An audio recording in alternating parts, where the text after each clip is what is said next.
How can I make it a better dance between the vortex that is in me and the ego that has sustained me, who has his own wishes and desires, while vortex...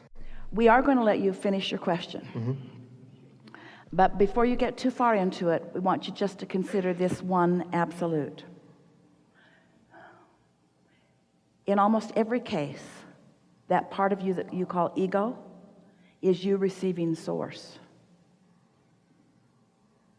That's why you feel so sure of it. So you've already connected. Yeah. And that broader part of you is projecting or revealing its point of view. And you are so in sync with it that it's your translation. So ego in its finest form is you being tuned in and receiving that clear message.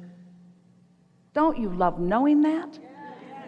People have been trying to make the ego, this physical part of you that is trying to learn its way and make its way back to some sort of connection with something else. But when you really feel that certainty, that's when you're tuned in, tapped in, turned on. Yeah. That's when the whole of you, that's why Jerry wanted all of the books that were written by us and that were processed through Jerry and Esther. He wanted to call them Help from Your Total Self. Mm-hmm.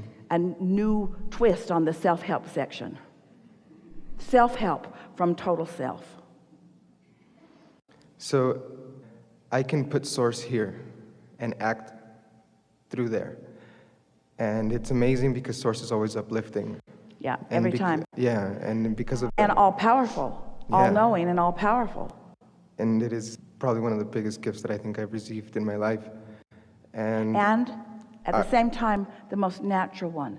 By calling it the biggest, it's like you put a little resistance on the trail. But by calling it the most natural, you take the resistance away. So when I'm vortex, I'm happy being here now. Yeah. And it's amazing, and I could spend eternity there. Here. You pretty much are. Yeah. There's just those brief points of time in your human body where you pinch it off a little bit and complain. And it's that human that goes, hey, but what about your hopes and dreams? What about your aspirations? What about... But that human is the focused part that puts more into the vortex, because that contrast helps shore that up. Without that human side, without that sometimes disconnected, there would not be the asking that causes the expansion and the evolution of all species. So it's a really good thing.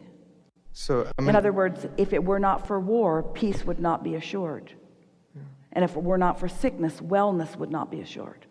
In other words, a sick population makes for a weller future generation.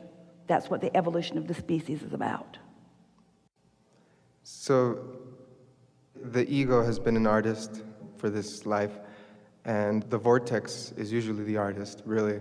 And when the vortex creates something beautiful... When the artist created the vortex, it became very beautiful. And now the artist is allowing what's in the vortex to be translated onto the material, into the canvas, into the clay. Yeah. And it's my ego going, oh, don't draw that, don't play that, don't say that, because it'll be too taboo, it'll be too much vortex. So, well, you have to create for your satisfaction, not for the approval or disapproval of others, because the majority of them could never understand your translation of your vortex anyway. Thank you.